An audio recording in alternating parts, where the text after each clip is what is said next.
কি রান্না হচ্ছে দেখো। সকালে আমি যেগুলো রান্না করেছি তোমাদেরকে সেগুলো প্রথমে দেখাই। এটা রান্না হচ্ছে বেগুন দিয়ে টাটকা টাটকা রুই মাছ দিয়ে রান্না করা হয়েছে। আর এখানে হয়েছে রুই মাছ ভাজা। এখানে চিকেন অলরেডি সকালে চিকেন রান্না করেছি দুপুরের জন্য, অলরেডি সকালেই শেষ হয়ে গেছে অর্ধেক। আর এটা গেস করো তোমরা কিসের মাংস হতে পারে। আমি কিন্তু তোমাদের নাম বলছি না, তোমরা ভিডিওতে কমেন্টে কিন্তু অবশ্যই জানাবে এটা কিসের মাংস, বুঝতে পারলে? তাই এই হচ্ছে সকালের রান্না বান্না দুপুরের জন্য মেনুগুলো দেখতে পাচ্ছ।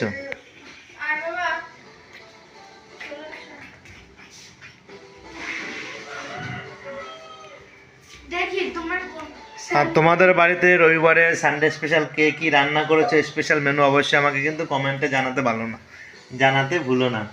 আর আমাদের রান্না বান্না তোমাদেরকে কেমন লেগেছে অবশ্যই কিন্তু তোমরা জানিয়ে দেবে কিন্তু অবশ্যই কিন্তু জানাতে ভুলো না।